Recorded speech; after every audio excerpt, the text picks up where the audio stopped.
Meera Whisper করল, আমরা কি সত্যি ভিতরে যাচ্ছি? অর্ণব ফ্ল্যাশ লাইট তুলল, তার ঠোঁটে অদ্ভুত হাসি। এখন তো যেতেই হবে। কিন্তু তারা জানতো না, ওই গেট পার হওয়ার পর কেউ আর আগের মানুষ থাকে না। যদি আমি বলি, একটা পরিত্যক্ত পাগলাগারদে আজও রাত ৩টায় রোগীরা চিৎকার করে, বিশ্বাস করবেন?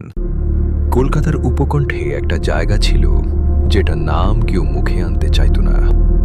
লোকেরা তাকে বলতো কালো আশ্রম। আসল নাম বহু বছর আগেই হারিয়ে গিয়েছিল, গুগল ম্যাপে নেই, সরকারি নথিতে নেই। অথচ গ্রামের বৃদ্ধরা আজও সন্ধ্যার পর ওই রাস্তা এড়িয়ে চলে, কারণ তারা বলে রাত নামলে ওখানে আলো জ্বলে। যদিও জায়গাটা ৩০ বছর ধরে বন্ধ, বৃষ্টির রাতে জানালায় মুখ দেখা যায়, আর সবচেয়ে ভয়ঙ্কর, ভেতর থেকে ফিস ফিস শোনা যায়, ডাক্তার, ওরা আবার আসছে। অর্ণব এসব বিশ্বাস করত না। সে একটা প্যারানর্মাল ডকুমেন্টারি চ্যানেল চালাতো। ক্যামেরা, ভয় আর ক্লিক বেইট, এই ছিল তার ব্যবসা। সেই রাতেও সে হেসে বলেছিল, গোস্ট নেই, সব সাইকোলজি। তার সঙ্গে ছিল ৩ জন, রুদ্র, মীরা আর তন্ময়। ৪ জনের প্ল্যান ছিল সিম্পল, রাত ১২টায় ঢুকবে, ভিডিও শুট করবে, একটা ভাইরাল হরর ডকুমেন্টারি বানাবে, আর ভোর হওয়ার আগেই বেরিয়ে আসবে। কিন্তু সেদিন রাতটা ভোর পর্যন্ত পৌঁছায়নি। গাড়িটা যখন পুরনো রাস্তা ধরে ঢুকছিল, চারপাশের কুয়াশা এমনভাবে জমছিল যেন রাস্তা নিজেই গিলে ফেলছে তাদের। গাছগুলো স্থির, কোনো পাখির শব্দ নেই, কোনো কুকুর নেই, কোনো বাতাস নেই, শুধু একটা অদ্ভুত চাপা নীরবতা, যেন পৃথিবী নিজেই শ্বাস আটকে আছে। মীরা প্রথম বলল, এটা নর্মাল লাগছে না। অর্ণব হেসে উঠল, পারফেক্ট, কন্টেন্ট জমবে।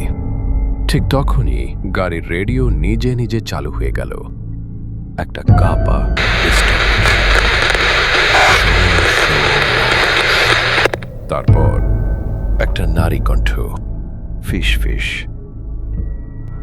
খুব ধীরে, ফিরে যাও। সবাই ফ্রোজেন। রুদ্র রেডিও বন্ধ করল। ১০ সেকেন্ডের মতো নীরবতা, তারপর আবার ফিরে যাও। এইবার শব্দটা এলো গাড়ির পিছনের সিট থেকে, কিন্তু পিছনে কেউ ছিল না। কাপা গলায় বলল, দাদা, প্র্যাঙ্ক করছিস? কেউ উত্তর দিল না। তারপর গাড়ির সামনে কুয়াশার ভেতর কিছু একটা দাঁড়িয়ে থাকতে দেখা গেল। একজন মানুষ, হয়তো না, মানুষের মতো, সাদা হসপিটাল গাউন, মাথা নিচু, অসম্ভব রোগা হাত। গাড়ির হেডলাইট তার উপর পড়তেই সে মাথা তুলল, আর ৪ জন একসঙ্গে জমে গেল। কারণ ওটার মুখ ছিল না, শুধু কালো ফাঁকা গর্ত, আর যেখানে চোখ থাকার কথা সেখানে ছিল অন্ধকার, গভীর, নড়তে থাকা অন্ধকার। তারপর সে ১ সেকেন্ডে অদৃশ্য। রাস্তা ফাঁকা, শুধু কুয়াশা, আর দূরে ভাঙা লোহার গেট, যার উপরে আধা ভাঙা লেখা মেন্টাল রিহ্যাবিলিটেশন ওয়ার্ড। গেটটা হাওয়াহীন রাতেও ধীরে ধীরে নিজে নিজে কেঁপে উঠছিল। মীরা হুইসপার করল, আমরা কি সত্যি ভিতরে যাচ্ছি?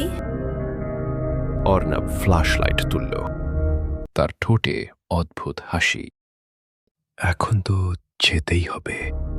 কিন্তু তারা জানতো না, ওই গেট পার হওয়ার পর কেউ আর আগের মানুষ থাকে না। গেটটা ঠেলে ভেতরে ঢুকতেই একটা শব্দ হলো। শব্দটা যেন লোহার না, যেন কেউ বহু বছর ধরে বন্ধ গলা খুলে দীর্ঘশ্বাস ফেলল। ভেতরে পা দিতেই তন্ময় থমকে দাঁড়ালো। তোরা স্মেল পাচ্ছিস? হ্যাঁ, সবাই পেল। ভেজা দেওয়াল, পুরনো ওষুধ, মরচে, আর তার সঙ্গে একটা অদ্ভুত মিষ্টি পচা গন্ধ, যেন বহুদিন আগে কিছু মরে গেছে কিন্তু পুরোপুরি যায়নি। অর্ণব ক্যামেরা অন করল। লাল রেকর্ডিং লাইট জ্বলে উঠল। সে ন্যারেটরের গলায় বলতে শুরু করল, আজ আমরা ঢুকেছি কলকাতার সবচেয়ে ভয়ঙ্কর অ্যাব্যান্ডেন্ড অ্যাসাইলামে, যেখানে লোকালস দাবি করে আজও রোগীদের আত্মা ঘুরে বেড়ায়। তার গলার আত্মবিশ্বাস করিডোরের নীরবতায় অদ্ভুতভাবে কেটে গেল, কারণ আশ্রমটা নিঃশব্দ ছিল না।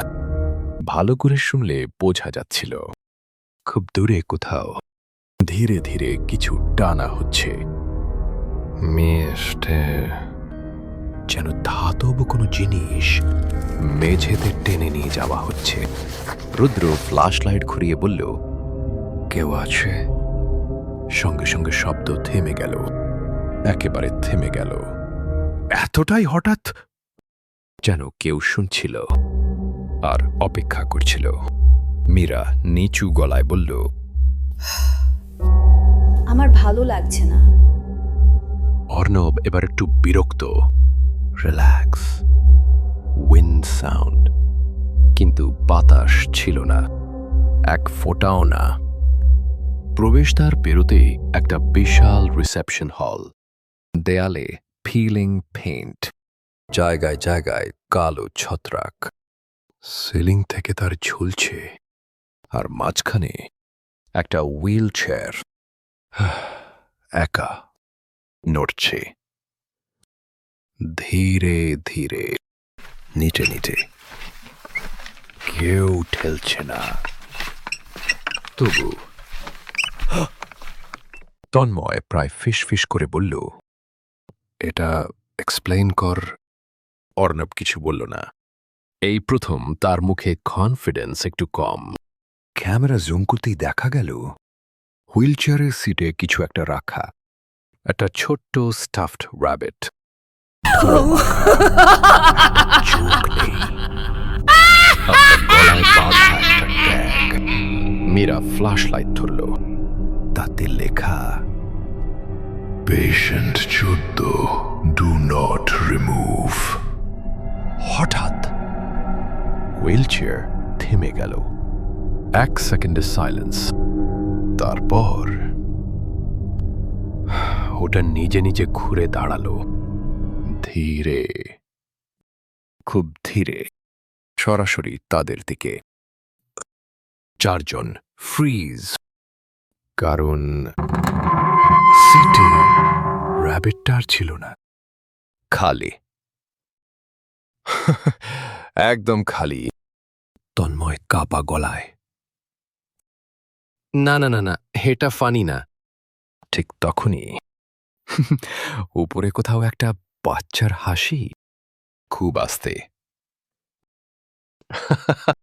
তারপর আবার আরো কাছে। মীরা ফ্ল্যাশ লাইট তুলে সিলিং এর দিকে তাকালো, কেউ নেই, কিন্তু শব্দটা যেন করিডোর বদলে বদলে ঘুরছে, ডানে, বামে, পিছনে, তারপর একদম কানের পাশে। তোমরা দেরি করে ফেলেছ, মীরা চিৎকার করে উঠল। অর্ণব ঘুরে ফ্ল্যাশ লাইট মারল, কেউ নেই, শুধু ফাঁকা হলওয়ে, কিন্তু ফ্লোরের উপর নতুন কাদামাটির ফুটপ্রিন্টস, ভেজা, ছোট, একটা শিশুর। যেন এইমাত্র কেউ হেঁটে গেল। আর ফুটপ্রিন্টসগুলো যাচ্ছে একটা অন্ধকার করিডোরের দিকে, যেখানে ডোর প্লেটে আধা ভাঙা লেখা সি Hilled Isolation Unit. রুদ্র নার্ভাস লাফ দিল। ব্রো, এটা ডকুমেন্টারি হিস্ট্রির বেস্ট ফুটেজ। কেউ হাসল না, কারণ করিডোরের ভেতর থেকে এখন শোনা যাচ্ছে একটা লুলাবি, খুব ধীরে।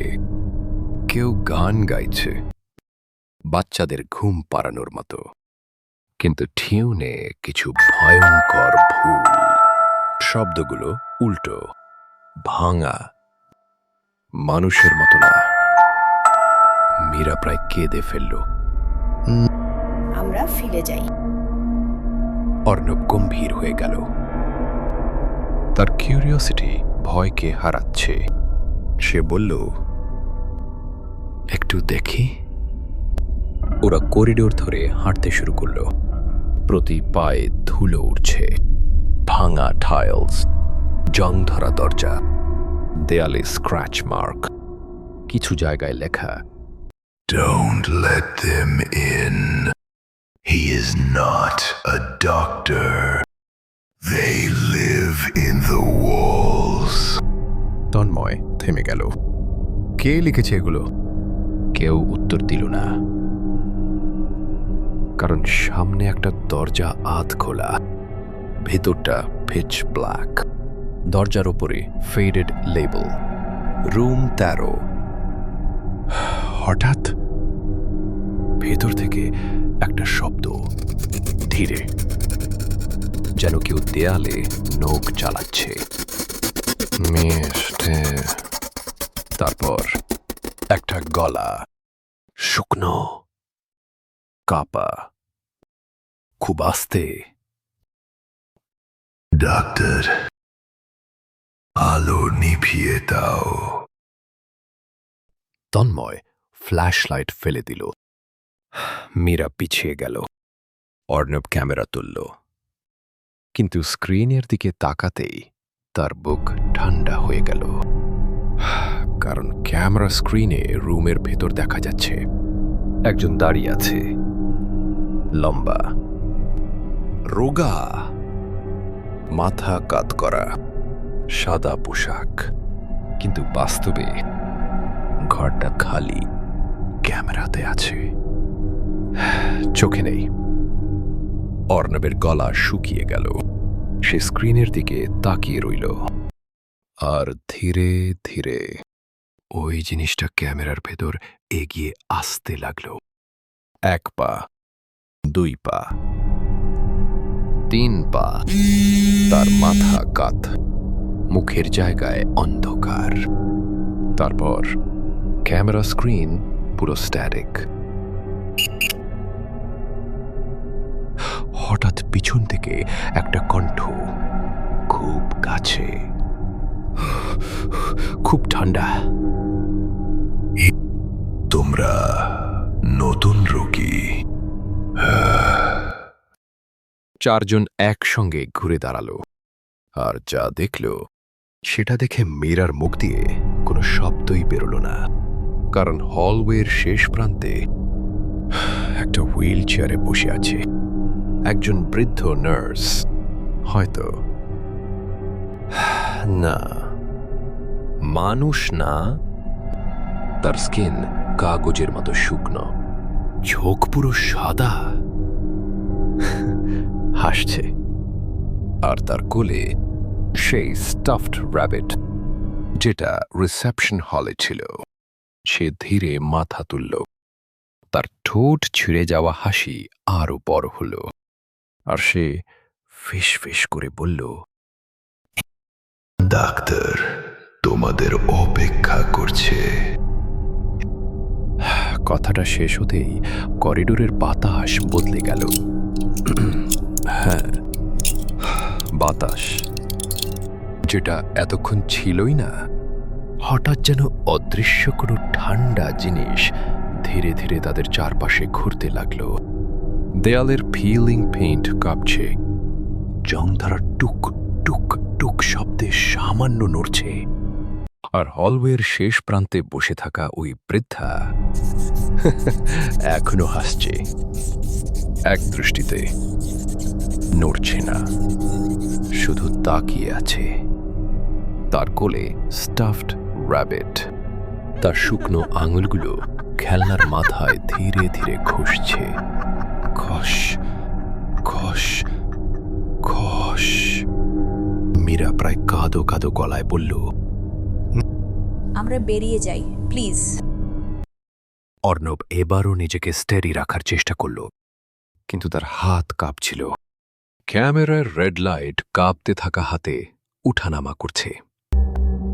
সে জোর করে বলল, এটা কেউ কস্টিউম পরে প্র্যাঙ্ক করছে।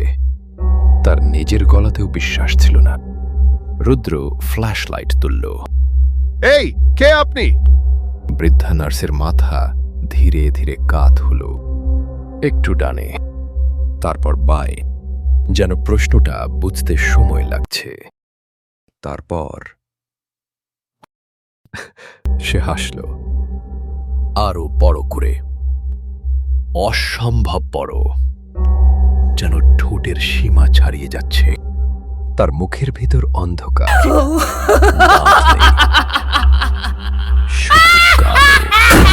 তারপর সে খুব আস্তে বলল, ডাক্তার বলেছিল তোমরা আসবে। তন্ময় পিছিয়ে গেল। না না, আমি আর থাকবো না। সে করিডোরের দিকে দৌড় দিতে যাবে, ঠিক তখনই পিছনের লোহার দরজা নিজে নিজে বন্ধ। পুরো হলওয়ে কেঁপে উঠল।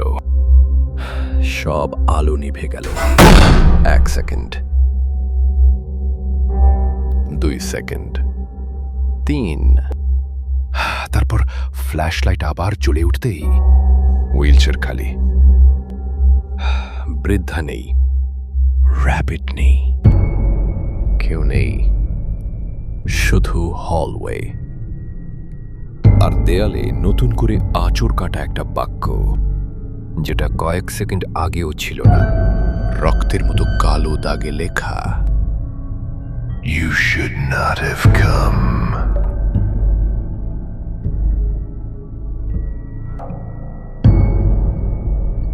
যদি গল্পটা তোমাকে শিহরিত করে থাকে, লাইক করো, শেয়ার করো আর সাবস্ক্রাইব করো দ্য 60 সেকেন্ড স্কেয়ারকে।